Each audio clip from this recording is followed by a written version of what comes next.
পেদে কি আরাম।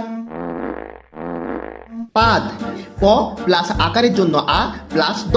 প কথার অর্থ হচ্ছে পিছন মানে আমাদের পোঁত, আ কথার অর্থ হচ্ছে আরাম, আর দ কথার অর্থ হচ্ছে দরজা। এক কথায় বলতে গেলে পাদ আমাদের পিছনের দরজা দিয়ে মানে পিছনের ফুটো দিয়ে বেরোয় এবং পাদ বেরোনোর পর আমাদের খুব আরাম লাগে। আহা পেদে কি আরাম। পাদ বিভিন্ন ধরনের হয়, যেমন পাদকে ইংলিশে বলা হয় FART ফার্ট। এফ ফর ফুসুকপাদ বা ফুসপাদ। ফুসপাদের কোনো শব্দ হয় না, এটি আমাদের পিছনে ফুটো দিয়ে ফুস করে বেরোয়। কিন্তু সাবধান, এই পাদের ভয়ঙ্কর দুর্গন্ধ হয়। এই পাদের গন্ধে তোমাদের নাকের চুল অবধি পুড়ে যেতে পারে। আহা পেদে কি আরাম।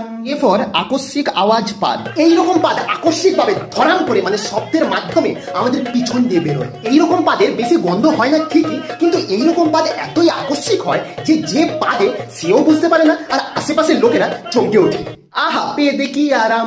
আর ফর রাজকীয় পাদ। এইরকম পাদের শব্দ এবং গন্ধ উভয় থাকে। এটি আমাদের পিছনের ফুটো দিয়ে ভরভর ভরভর শব্দের মাধ্যমে অনেকক্ষণ ধরে বেরোয়, তাই এই পাদটাকে লং লাস্টিং পাদ বলা হয়। এই পাদ পাদার পর অনেকে আবার নিজেকে গর্বিত মনে করে। আহা পেদে কি আরাম। ই ফর থলথলে পাদ। এরকম পাদ খুবই বাজে। এই পাদের না শব্দ থাকে না গন্ধ থাকে। এটি সাধারণত আমাদের পেট খারাপের সময় আমাদের পিছনের ফুটো দিয়ে বেরোয় এবং পাদের সাথে সাথে হাবুও বেরিয়ে যায়, মানে এক কথায় যাকে বলে সালা পাদতে গিয়ে থেকেই দিল। আহা পেদে কি আরাম।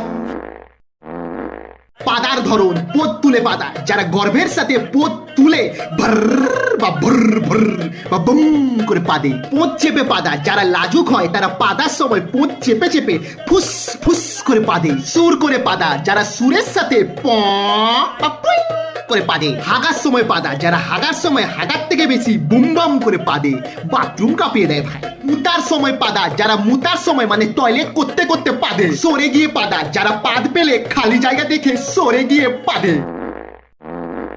পাদের উপকারিতা।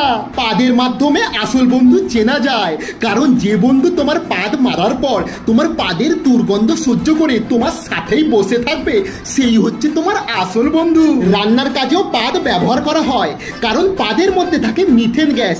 এই মিথেন গ্যাস হচ্ছে এক প্রকার দাহ্য গ্যাস, তাই অনেকে নিজের পাদকে সিলিন্ডারের মধ্যে জমা করে, তারপর ওই সিলিন্ডারে থাকা পাদের গ্যাস দিয়ে রান্নার ওভেন জ্বালিয়ে রান্না করে। নেশার কাজেও পাদ ব্যবহার করা হয়, কারণ অনেকে পাদ মারার সময় নিজের হাতকে নিজের পোদের কাছে নিয়ে যায়, তারপর নিজের হাতের উপরে পেদে সেই হাতকে শুকিয়ে পাদের গন্ধের মাধ্যমে নেশা করে। শরীরের ওজন কমানোর জন্য পাদ ব্যবহার করা হয়, কারণ শরীরের মধ্যে গ্যাস জমে জমে আমাদের ওজন বেড়ে যায়।